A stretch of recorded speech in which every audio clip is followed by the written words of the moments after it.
ഇത് ഈ സെപ്റ്റിപിൻ കൊണ്ടുള്ള മുറിവാണ്.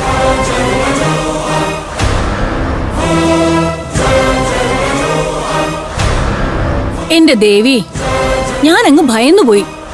ഞാൻ ആലോചിക്കുകയും ചെയ്തു, പാമ്പായിരുന്നെങ്കിൽ ഞാനും കണ്ടേനല്ലോ. എന്റെ സുഗന്ധി, ഞങ്ങൾ എല്ലാവരും നീ പേടിപ്പിച്ചു കളഞ്ഞല്ലോ. എന്തായാലും സുഗന്ധി ഒന്ന് സൂക്ഷിച്ചോളൂ. ഒരു സർപ്പം പിന്നാലെ തന്നെ ഉണ്ടെന്ന് മനസ്സിലായില്ലേ?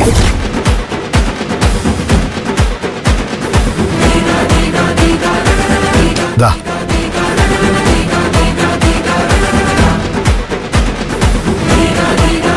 പാവം വല്ലാതെ ഭയന്നിട്ടുണ്ടാവും.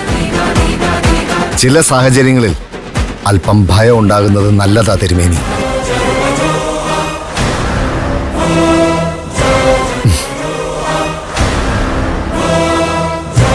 മോള് വാ.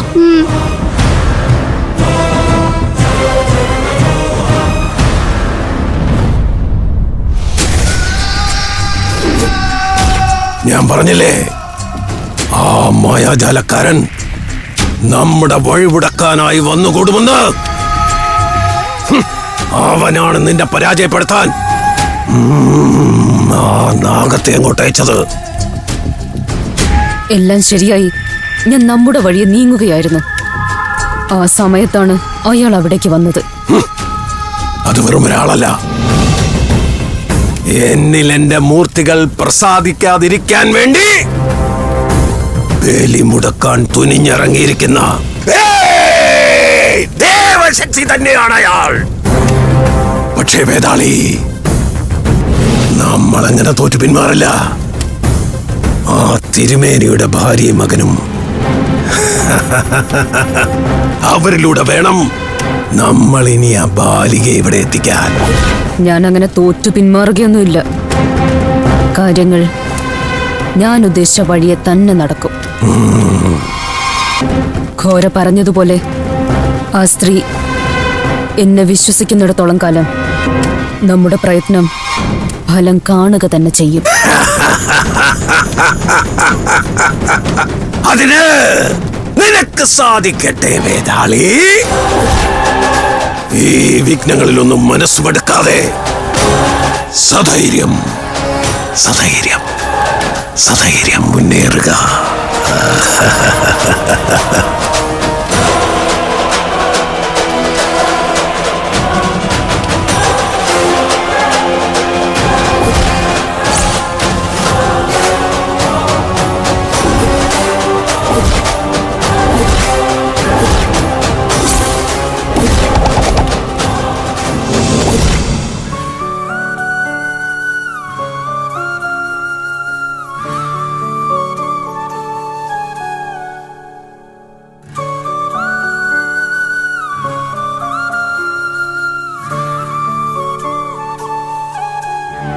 ഞാൻ പറഞ്ഞ പ്രകാരം മോളെ അന്നൊരു ദിവസം ഈ റൂമിൽ നിന്ന് മാറ്റിയില്ലേ കിടത്തിയത്? അതെ ഡോക്ടർ. ഡോക്ടർ അങ്ങോട്ട് നോക്കട്ടെ. മോക്കിപ്പോ കുഴപ്പമൊന്നുമില്ല കേട്ടോ. മോള് കിടന്നോ.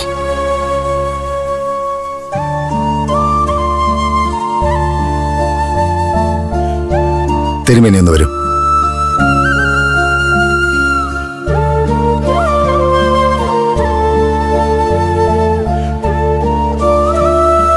എന്താ ഡോക്ടർ, മോൾക്കിപ്പോ കുഴപ്പമൊന്നുമില്ലല്ലോ അല്ലേ? ഇപ്പൊ കുഴപ്പമൊന്നുമില്ല. പക്ഷേ ഈ നില അധികം തുടർന്നു പോകാൻ സാധ്യതയില്ല. ദിവസങ്ങൾ കഴിയുന്തോറും ശിവപ്രിയയുടെ അസുഖത്തിന്റെ കാഠിന്യം കൂടി വരാനാണ് സാധ്യത. അതുകൊണ്ട് അവളെ മെച്ചപ്പെട്ട ചികിത്സ കിട്ടുന്ന മറ്റൊരു ആശുപത്രിയിലേക്ക് മാറ്റുന്നതാവും നല്ലത്. ഡോക്ടറെ, ചോദിക്കുന്നുണ്ടെന്ന് തോന്നരുത്. അങ്ങനെ മെച്ചപ്പെട്ട ചികിത്സ കിട്ടുന്ന ഒരിടത്തേക്ക് മാറ്റിയ അതുകൊണ്ട് എന്റെ മോൾക്ക് എന്തെങ്കിലും പ്രയോജനം ഉണ്ടാവുമോ?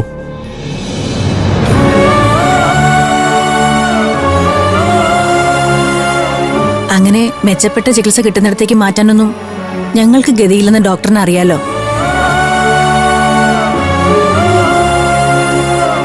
ഇനിയിപ്പോ ആരുടെയെങ്കിലും കയ്യും കാലും പിടിച്ച് അങ്ങനെ ഒരിടത്തേക്ക് മാറ്റിയാലും അവളുടെ ജീവൻ രക്ഷിക്കാനാവൂന്ന് ഡോക്ടർക്ക് ഉറപ്പ് പറയാൻ പറ്റുമോ? എന്തായാലും 9 വയസ്സ് വരെ അവൾക്ക് ആയുസ് ജാതകത്തിൽ പറഞ്ഞിട്ടുള്ളൂ. അതല്ല അവളുടെ ജീവൻ രക്ഷിക്കാന്ന് ഡോക്ടർ ഉറപ്പ് തന്നാ അങ്ങനെ ഒരു ഉറപ്പ് എനിക്ക് തരാൻ പറ്റില്ല. കുഞ്ഞിന്റെ ജീവൻ രക്ഷിക്കാൻ കഴിവിന്റെ പരമാവധി ശ്രമിക്കാം എന്നുള്ളത് മാത്രമാണ് ഒരു ഡോക്ടർ എന്ന നിലയിൽ എന്റെ മുന്നിലുള്ളത്.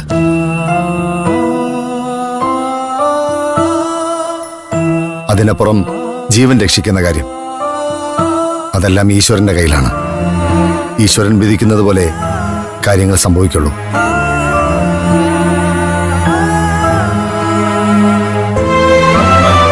Doctor uncle